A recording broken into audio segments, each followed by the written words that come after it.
Next point हमारा है कोड़ी की समस्या। कोड़ी की समस्या को कैसे समझेंगे? कोड़ी क्या है? कोड़ी भी हमारे शरीर की एक सेटिंग है। हमारे ये रिब्स का एरिया है जिसको क्रैप्स बोलते हैं। ये रिब्स में हमारी 24 रिब्स होती हैं, 12 इधर होती हैं, 12 इधर होती हैं, हड्डियां पसलियों होती हैं। इनके नीचे एक बेस बना हुआ है जिसे हम डायफ्राम कहते हैं। डायफ्राम जब हमारा लंग्स फैलता है और सिकुड़ता है तो डायफ्राम ही ऊपर नीचे आता है। ये डायफ्राम यहाँ पर है ना। इस डायफ्राम की जो सेटिंग है यहाँ आकर ये कोड़ी के हिस्से पर आकर होती है ना। और ये कोड़ी क्या है? अगर हम स्टर्नम बोन को देखें, जो हमारी छाती की हड्डी है, स्टर्नम बोन यहाँ आकर खत्म होती है और यहाँ से ये एक नुकीला पार्ट आता है। जब भी अगर आप कभी स्टर्नम बोन के स्ट्रक्चर को देखेंगे तो स्टर्नम बोन एक जगह पर आकर खत्म होती है और वहां से एक छोटा सा पार्ट, नुकीला पार्ट है, वो वहां पर बनता है। इसी को हम आम भाषा में हम कोड़ी की समस्या कहते हैं।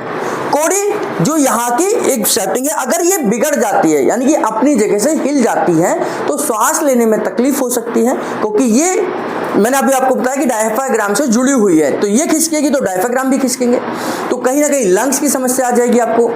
ये खिसकेगी, अगर पीछे की तरफ खिसक गई तो ये इसके ठीक पीछे क्या है? ईसोफेगस है यानी कि फूड पाइप है, तो खाने में समस्या आ जाएगी, निगलने में समस्या होगी, खाने का मन नहीं करेगा और गैस बनते समय पर भी ये आपको यहाँ पर दर्द होने लग जाएगा।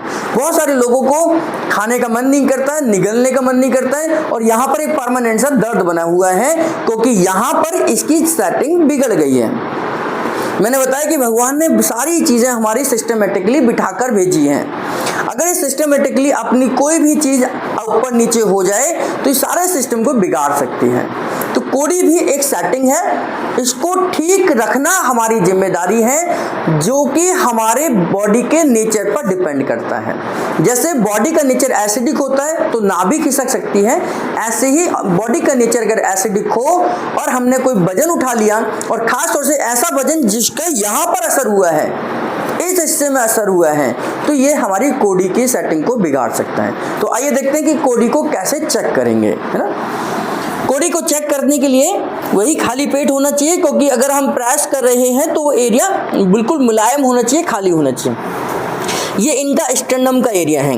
यहाँ देखिए मैंने दबाया तो ये हड्डी है, ये दबाया ये भी हड्डी है, ये दबाया ये भी हड्डी है, ये दबाया ये भी हड्डी है, ये दबाया ये भी हड्डी है, ये दबाया ये भी हड्डी है। लेकिन ये दबाया, देखो ये दबाया, ये हड्डी नहीं है, ये हड्डी नहीं है, मेरा अंदर जा रहा है। यहाँ देखो ये नीचे नहीं जा रहा है, ये नीचे जा रहा है ना। तो ये जो है ये कोड़ी है और इसके बाद ये कोड़ी नहीं है, ये ऑर्गन है।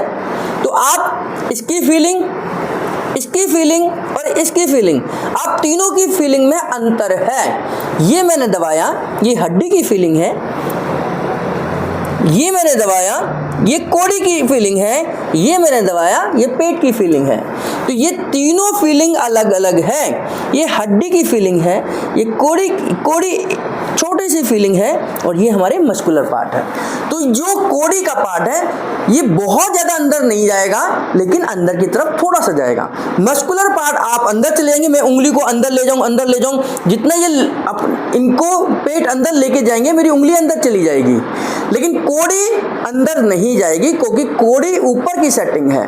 तो कोड़ी को आप हल्का ऊपर नीचे तो कर सकते हैं, लेकिन बहुत ज्यादा नीचे नहीं दबा सकते।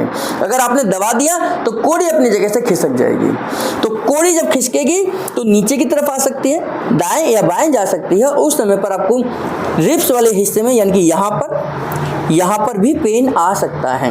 बहुत सारे लोगों को जो हमारे पास आते हैं, खासतौर से नौजवान, उनको यहाँ भी दर्द होता है, यहाँ भी दर्द होता है और यहाँ भी दर्द होता है और उनको खाने पीने में समस्या होती है। तो कोड़ी को समझने का एक ही तरीका है, जिनकी कोड़ी गिरेगी उनको इस हिस्से में यहाँ पर पेन होगा ही होगा, उनको यहाँ पर भारीपन होगा, यहाँ पेन होगा और साथ में इस हिस्से में और इस हिस्से में भी पेन आ सकता है।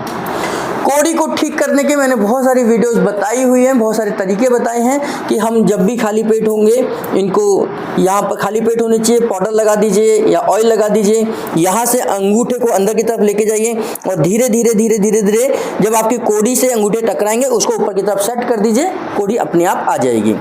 यहाँ पर दर्द है तो यहाँ से आप हल्का सा ऐसे खाली पेट होंगे तो यहाँ से प्रेशर देते हुए ऊपर की तरफ जाइए, सेट हो जाएगी। बहुत सारे लोग आपने गांव में देखे होंगे जो पेशेंट होते हैं उसको आगे की तरफ इस तरीके से बिठा देते हैं और पीछे बैठकर आपने पेट को हल्के हल्के से दबाते जाना है और जहाँ पर आपको कोड़ी ये टकराएगी, जैसे मेरे पीछे कोई बैठेगा तो यहाँ से ये खाली पेट है तो अंदर की तरफ जाएगा, ये इसको दबाते हुए ऊपर की तरफ सेट कर देते हैं। आगे बिठाते हैं पेशेंट को, खुद पीछे बैठ जाते हैं और इस तरीके से उसकी ग्रिपिंग कर कर उसको हल्का सा प्रेशर देते हुए ऊपर की तरफ सेट कर देते हैं। एक तरीका ये भी है। एक और तरीका है, इसमें आप जैसे पेशेंट है तो उसको आप बिठा दीजिए उकड़ू और आप अंगूठे को यहाँ पर सेट कर दीजिए और उसके कहिए ऊपर खड़े होना है तो वो ऊपर खड़ा होगा, ये प्रेशर यहीं बना रहेगा। जैसे वो नीचे की तरफ आप उसे बैठने के लिए कहेंगे तो ये उसका शरीर तो नीचे की तरफ जाएगा लेकिन आपका प्रेशर यहीं बना रहेगा और इस तरीके से कोड़ी अपने आप वापस आ जाएगी। तो बहुत सारे टेक्निक हैं कोड़ी को अपनी जगह पर लाने के, ये सब टेम्परेरी टेक्निक हैं। परमानेंट टेक्निक में आपको उस एसिड और अल्कलाइन को बैलेंस ही करना पड़ेगा जिस एसिड और अल्कलाइन के गड़बड़ी से आपको कोड़ी की समस्या आई है।